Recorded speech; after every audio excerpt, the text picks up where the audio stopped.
Today we're going to discuss a brand inventory presentation on behalf of our company, Disney Plus, as research for the University of Denver University College.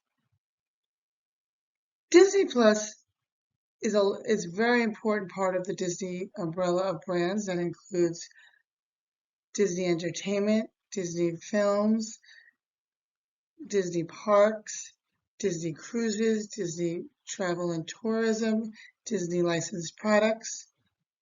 In a brand house architecture, like in any kind of architecture, there are many different approaches to brand, each impacting how people perceive our business, how a new product or service is launched, and how other brands are integrated.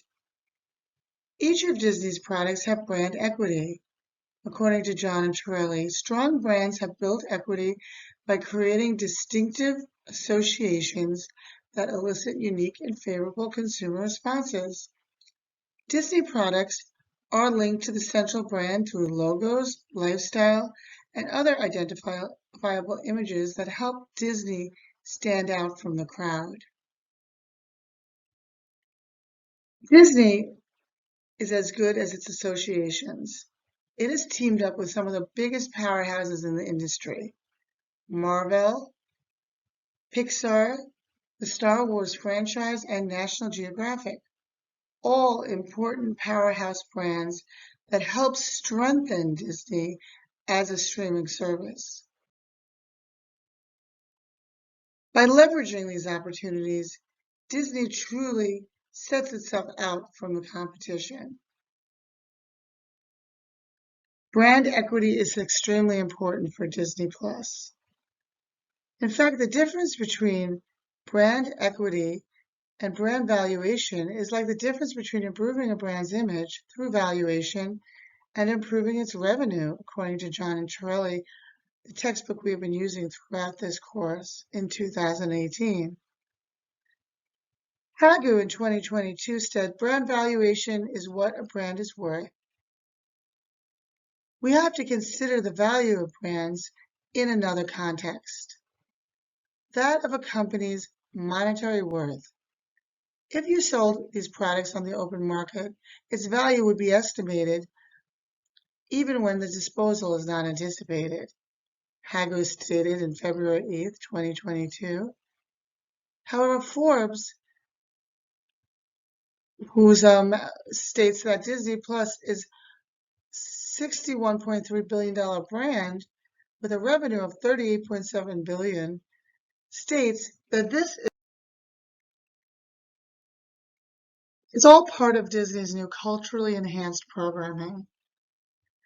West Side Story, which was on the silver screen last year, is now available at your home for at-home viewing. The story tells a love story of Puerto Rican and a white American living in the streets of New York City on the cusp of a new era. It's an interesting time and an interesting choice for Disney Plus to feature on its website. And culturally enhanced programming makes us aware of the disparity that occurs when prejudice takes center stage, often an all-consuming look at love in a cultural divide.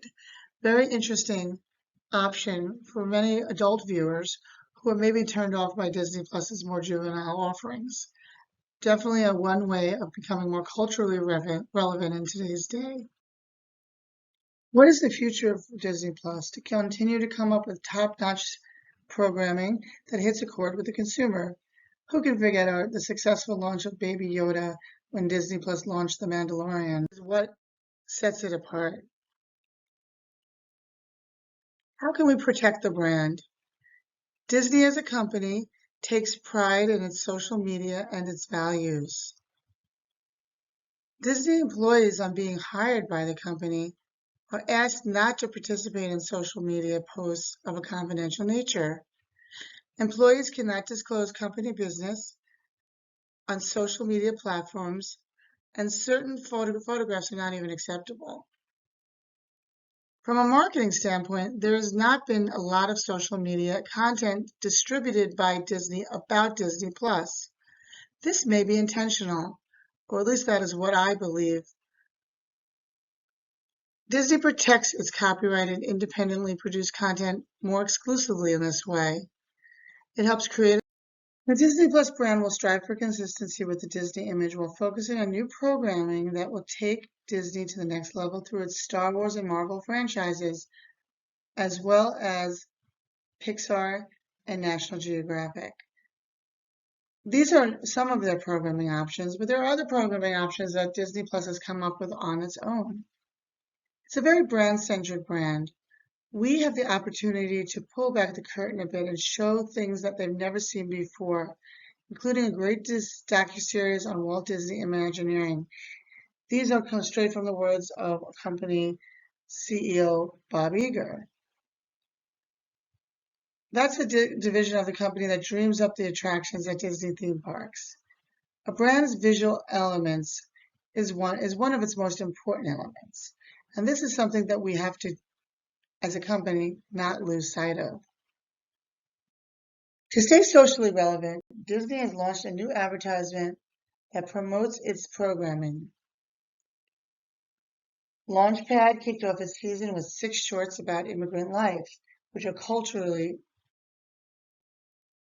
The strength of Disney's trifecta of streaming sites, or Disney Plus, ESPN, and Hulu, is to take a substantial chunk of the streaming business previously dominated by Netflix, Amazon Prime, and HBO Max. Its weaknesses are its competition. Competitors have often had a big chunk of this business, and how can Disney compete amidst more adult programming? Another strength is the promotional nature of the Disney Plus, which allows several members of a household to stream Disney Plus at the same time, making a Disney a more value-centered core component. However, Disney products in general are often considered value-centered. Disney's being thoughtful about how it plans to support, price, and segment its various streaming options. This was according to John Zen 2018. However, among its weaknesses are Disney's decision-making, which is constrained by the head starts Netflix and Amazon, as well as by its need to avoid cannibalizing giant sports affiliate and revenue streams. The challenge will be, as Disney has launched Hulu and is set to launch ESPN, can it continue the momentum in its new streaming channels? This remains to be seen in the midst of a heavily competitive marketplace.